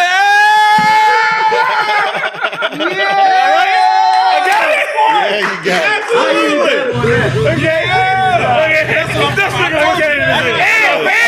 And I'm gonna go with the next question. Come on. Who holds the record for the most assists in a single NBA game? Great question. Oh, I know. Great question. Great question, because they do not know. Hold on, let's talk through this, right? Yeah, you don't know. So I think most amateurs would try to say John Stockton. No, I know who it is. Oh, okay. Are we putting our faith in June? Just let him answer. The thing is, though, I know who it is, but I forgot how to pronounce it. But along the lines. Hold on. All right. Put a name to me, because I might know the. It's a white thing. You know That's what I'm what talking about. I know what it is. Nah, bro. Oh, I know who it is. I know it. Bro, his name. He said he know it. He said he know it. Scott Skiles. There you go. He used to coach Thank you. Magic. Thank you. Yeah. Scott Skiles, nigga, final answer. Stop fucking correct. playing. Yeah. Magic. I said Skiles. I know the fuck I said. No. How many? I'm gonna say this. If your man Elton Brand knows the answer, then I'll give y'all an extra point. But if he doesn't, nothing. 27. No, sir. Nah. 28. They wrong too. They gotta get. Oh, no. It's 30. 30. 30 in a 30 single game. Scott Score Skiles. 3-2. Yes, sir. Judges Let's go, get D. on the All right, list. so listen. For most people, He from what size shoe does Michael Jordan? no. Yeah, so Now, also, you said we're not allowed to mute, correct, in this game? not with him having a lack of knowledge. Thank you. But what if I would like to mute him? You want to mute me? Yes. Nah, that's pointless. That's bro. crazy. How you putting this When on? you hear the That's question, pointless. you're gonna know why. If you want to single one person out, it's worth 2 points if that person gets it correct. Oh, now we making I'm that singling out MJ. So he's the MJ? one that's answering it? Yes, he's the one Okay. answering. Out of all Okay. people. Okay. Oh, okay. And I know Rain knows this answer. Rain, don't laugh too hard, man. All right? Okay. So Rucker Park was always the famous place where street ballers played in New York City. Then it moved up to the Super Bronx to a place called Dykeman. What battle rapper and his father have a team at Dykeman? What father? What battle rapper? NBA. I know, right? He said basketball in general. Yeah, I did. What battle rapper from the Bronx Uh-huh. and his father have a team at Dykeman? Rain looks oblivious. All right. Rain is like the one joint I would have All right. got. All right, so let me say this. I'm gonna take a guess. The only person I would say to, oh man, I don't know. Like the only person I would say to have a team, like his father got some type of credibility to be having a team. Oh, yes. Your hint was Dykeman. That's the whole hint. All right, I'm gonna take a guess, and I could be wrong. I'm gonna say Heartless and his dad is like an actor, right? Yeah, Shy McBride. Is he from Dykeman? Is my only thing. I'm gonna have to guess. He's from the ex Heartless. From the Bronx. From the Bronx. Okay, that was the only person I know who got Where the it. time at, Wolf? Dykeman. No, we'll get it. We'll let him Who? think this out. Dad to be having a team? All right, listen. My clue is this. Just look at You Rain. want a hint? Don't say nothing, Rain. Just look at Rain. The answer's in his soul. He don't know. Yeah. Let me get a hint. You get one again. Your hint is this person battled DNA. That's the hardest hit in the Everybody done battled You get the most battles. Everybody done Three hints. battled No, everybody. no. DNA. They done battled everybody. You get 2 hints a game. If you want to use Hit him both, again. you Give me another one. Give me something good. Don't play. Respect the hints, P. He's wilding with the hints. No, that was a good hint. He's better than DNA. He knows who That's it not a is. good hint. He knows who it He's is. from the X. From the He's X, singular- he better He's DNA. singling That's out two hints. the That's only two hints. niggas I from got the it. X. I And got they it. battle I just caught on DNA. to who it is. I just caught on. I don't know. I really don't know. 3, 2, 1. I need an answer. From the X, Cortez. I don't know. I have no clue. PC, go ahead, say it. Yo, fuck the city. We should have did it in Harlem. We should have did it in the X so that the niggas could rob them. We should have did it in Queens. We should have did it in Staten. But no matter where we did it, same shit would have happened. This affirmative action. Goons with me, they pack it. Take a look at the captain. Nigga moving, you napping. I still was blood on napkin. Stump you out with a passion. I got him. You don't know those Y'all bars? know those bars? Okay. Y'all know those bars? No. He That's your man's in there. he stood in front of the first rapper to spit around backwards, which was DNA. You His already name said is that. his name is P. One people's DNA. DNA threw up on himself. How the fuck did I not know OMP was from Dykeman? He's not from Dykeman. No, he said No, that, he that's said Pops he- and when they- Oh! Yeah, he's from the- Nah, he said he's from the X. And Oh, he that's battled what he fucked me DNA. up at. Yeah. He should get a secret Steve question. Let Steve throw an advanced question. Yeah, let's see. Yeah, let's Steve throw something super Come on, advanced. baller. I'll close it out. I'll close it out. with Okay. All right, dude. He Come gonna on, say something Steve. crazy for the one. No, I'm gonna keep it No, light. if we get the next one right, it's They over. get this, they win. It's over. We win. All right. I'm gonna go WNBA. Come on. Yeah. Basketball is basketball. Let's go. Shout out to Swin. Yeah. I'll And go the- to Swin. And the answer. Oh. All right. What high school did Swin Cash go to Oh my Okay. God. in the city? Oh my God. That's a Okay. 2-point question. Y'all can walk off. Y'all High can say. school and Okay, so I have no the fucking first thing I idea. want to say is If Fordham, you just get because he one- said it earlier. if you get I wanna one say out of Fordham two, He went to Fordham. She could have went too. No, nigga. He met her afterwards when she was already playing with the coach that he was talking about. Just because he met her after doesn't mean she didn't go there. Nah, nigga. So what are the famous high schools in New York that? So I went Female to players that Collins come Hill on. with Maya Moore. I know she didn't go there. With Swin. So that You said it was in the city. That You said it was in the that city. knocks off like one out of like Not in the city. 3,000 Oh, high yeah. schools. I He said said what name city? what Name city? what city. You're not even Honestly, in the bro, right. You're not even in the right. Don't tell state. him nothing. I'm gonna give him a clue because he gave us the Okay, Bronx. okay. So I'm gonna give it to him. You're not even in the right state. So we gotta guess a high school in a state. Now is she from Tennessee or But Connecticut? she the real deal. Y'all should know. Can we get a hint, please? Oh yeah, We need a hint. We need a hint. We didn't ask for one all This game. this We question need is one. crazy. We need a hint. It's in Pennsylvania. I'm about Damn. to say Bloomsburg. Nah, Prep. hold on, chill. Let's keep it a thou wow. We don't know this question. We're not gonna be able. We're gonna guess out of our ass. So just blur the answer. We don't know. We don't know. How many gold medals does Swin have? yeah, you already said You that. already, Yeah. you already said it. Nah, that don't What count. draft pick was she? Oh, we're what getting an selection- alternate question. No. What selection was she picked in the WNBA draft? I was gonna say third too. Can we go with three? We're June? going 3. Final answer. All right. Damn. Well, where'd she go? All right. 2. Who was picked ahead of her? Sue Bird, Oh, super. Teammate. And what was the name of her high school? That was crazy. McKee Sport. Yep. Nobody. Nah, it's would've- over. It's we would've over. known It's that. Never heard of that school. You should have said So Aaron. what we got now? You should have said Aaron. 3-4. Nah, Come Steve with went it. personal. Is Eli Yes. Great job, Steve. Eli for the win. I want to ask a hard basketball question. I want to ask something, but I don't want Rain to answer. Y'all can't keep muting me. Y'all keep muting me. Nah, Nah, they ain't you two. It gotta be.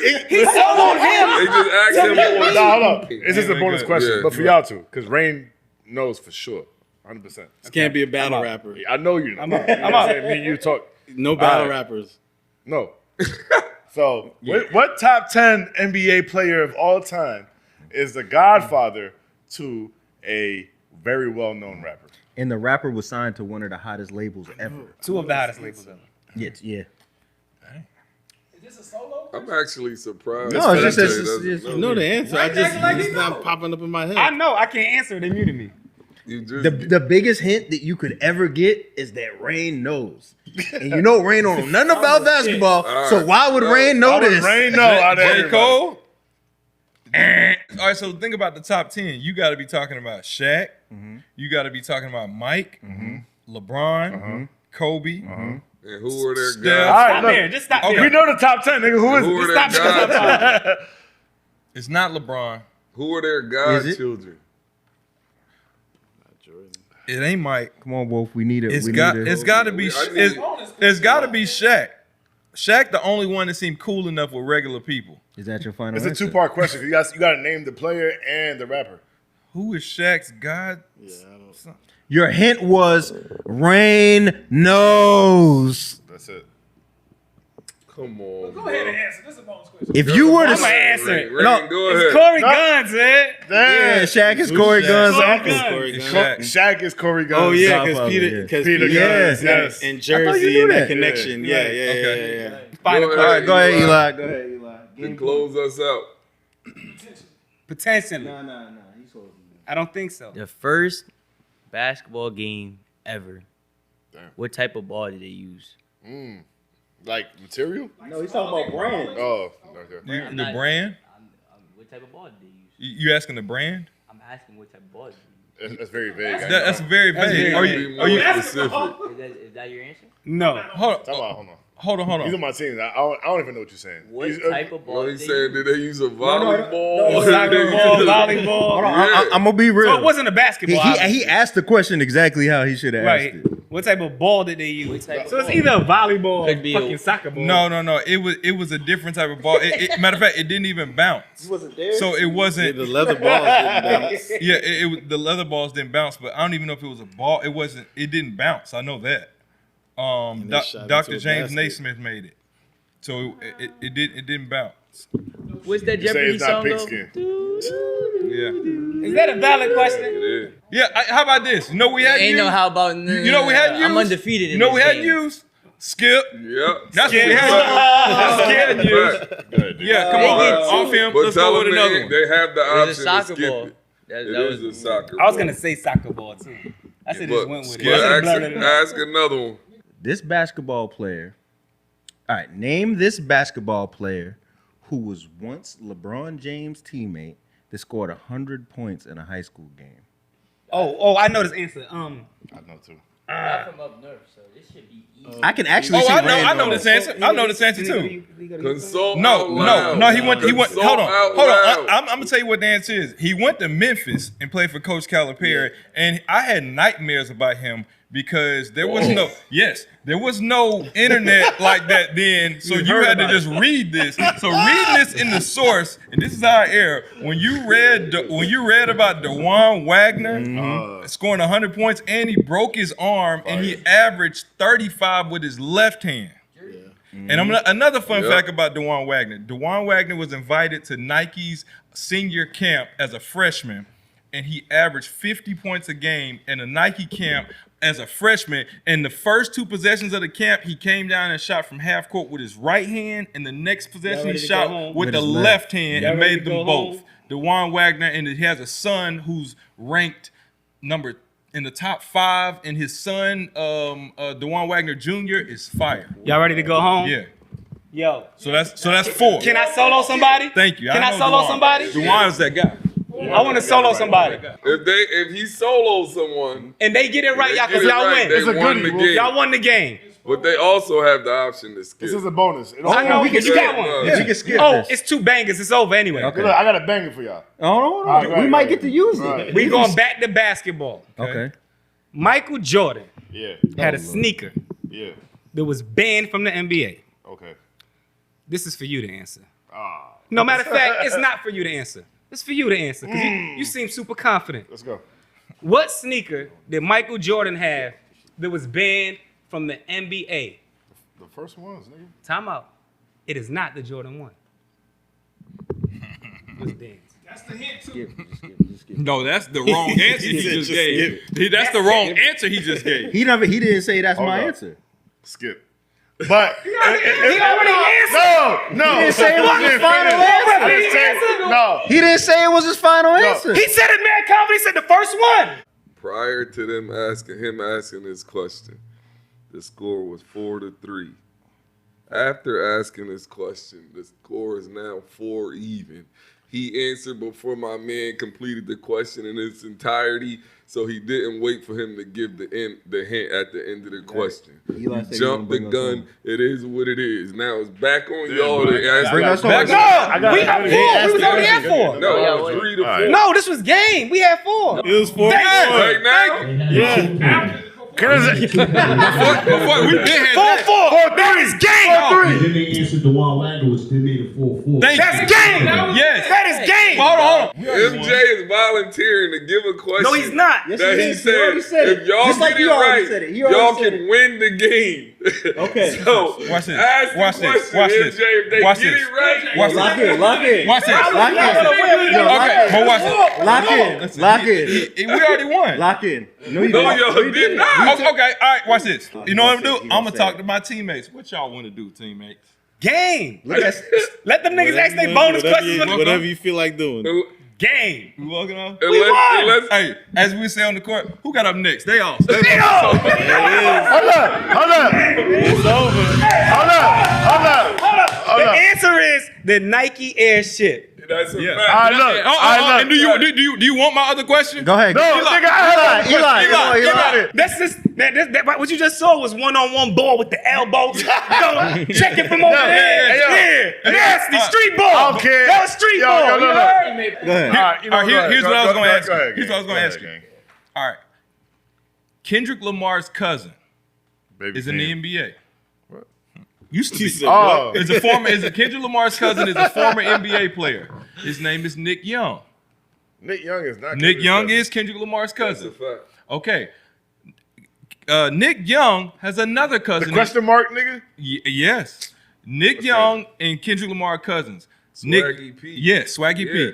Swaggy. Swaggy P has another cousin that is currently in the NBA. What is his name? That's So a all good- of them are that's a related. goodie. All of That's them a are related. goodie. So he's also Kendrick Lamar's cousin. That's a goodie. We're talking about. It says Swaggy P's cousin is also in the NBA. Yeah, they're all cousins. So you got I to be wanna from. apologize you gotta to be my from partner LA, right? because- Yeah, I knew they not Hold getting. on. Who is born and raised in LA that's in the NBA? You got A Kawhi. lot. You got Paul George. DeRozan. DeRozan. Aaron Afalo. He ain't in the NBA now. I know, but he's talking about. Oh, he's talking about now. Who's currently in the league? Aaron Follow is a great. I say that's a great train of thought because. But I say He's from Compton. I used to look at the they went to high. They They went went to to the same high high school school. together, He yes. was jealous of him. But it's someone in the league now, correct? Yes. Yes. So who else is from LA? Westbrook. Yeah, but he from the other side. And He's you Nick want Young's- a hint? So he's like, yeah. Yeah. What team he He- play for? He has championships. No, what What team? team does he fucking play for? What team does he play for now? This is the hit. Oh, Narrow it this down. ain't gonna make it. Narrow it down to the This ain't gonna team. make it no better. He plays now for the New Orleans Pelicans. Hold on. It ain't McCollum.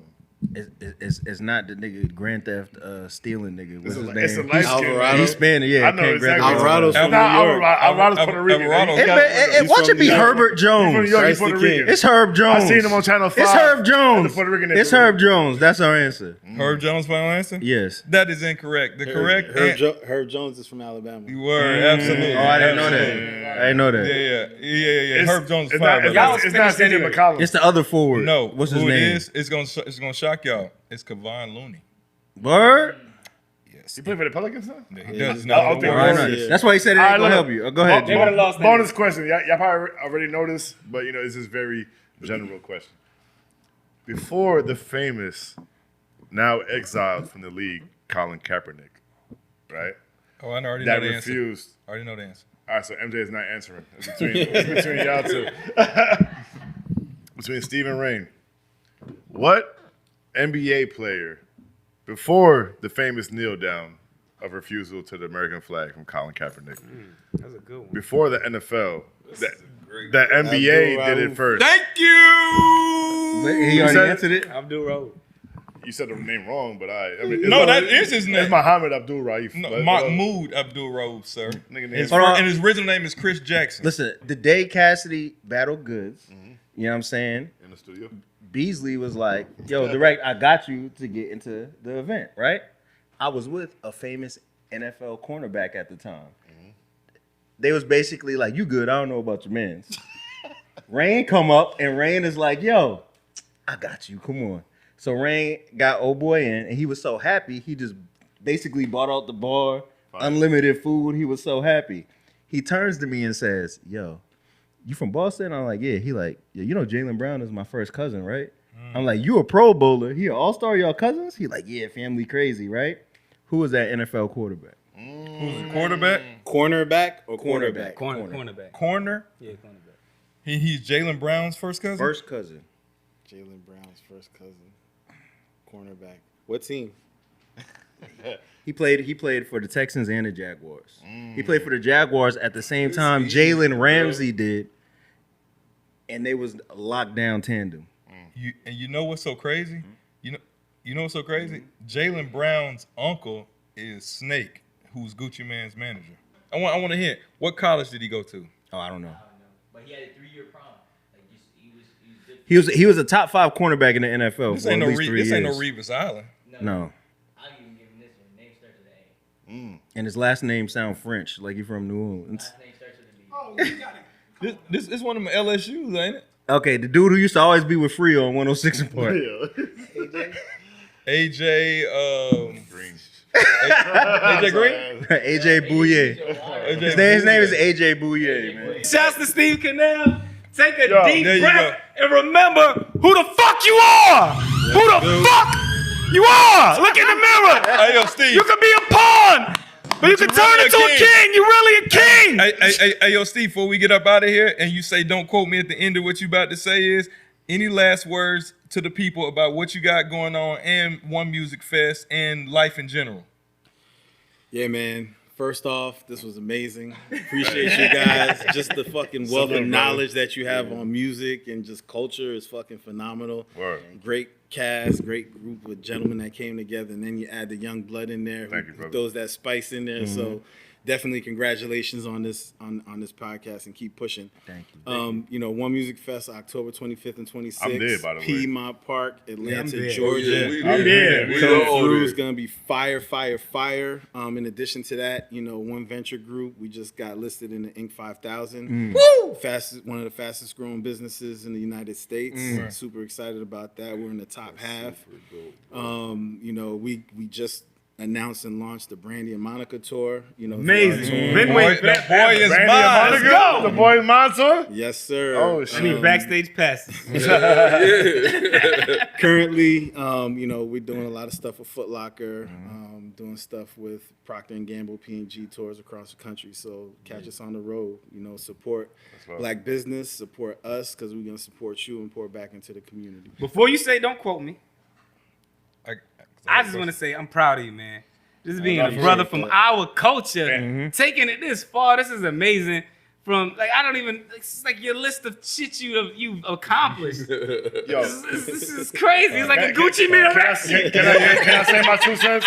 Absolutely. My 2 cents real quick, bro, is that like you from the crib, you from the town, you from the town. the spot. Listen, you say you Haitian American background and shit, bro. Hip-hop. I grew up around that. Like, you know what I'm saying? My whole background, I'm Dominican, right? Yes, you know what I'm saying? We yes, neighbors and yes, shit. absolutely. But my best friend from New York, nigga, Haitian American. I love his family. I know when you talk about your upbringing, I know the upbringing that you're talking about. So to see you go from that and, you know, the Caribbean vibe that we say we Yeah, outside absolutely. to where you at now, brother, I'm proud of you. Keep pushing. You know what I'm saying? I respect what you're doing. The One Music Festival is one of my favorite joints right now and shit like that, man. And Don't Call Me Podcast, we always gonna root for you, brother. No doubt. Yo, it's always- and You locked in with us. if your son want to come down and get a part 2, let me know. Right. Yeah. Sure. Since you said this was your guy, give me your top 5 Tupac songs of all time and end it with a don't quote me. Damn. White Man's World, Love it. Hellraiser. Incredible. Oh, he a real fan. Mama raised. He a real fan. Man, there's so 3 more. many, You say you and your wife They was could change- was they could bumping change all was the bumping time. Ambitions of Verada, right? No, Was it? Hail Mary. Hail Mary. Yeah, Hail I ain't Mary, gonna Ambitions kill of a Rider for sure. Right. Okay. You put them in there? One Let's more. pull. One more. Don't quote me, but you know, for me, I love to give back to our ancestors. And what Pac was saying, it was like, meet me at the cemetery dressed in black. Tonight we honor the dead, those who won't be back. So for me, it's always giving homage to the ancestors who's, you know, pouring that love on us. You know what I'm saying? So for him to acknowledge that, you know, was big for me.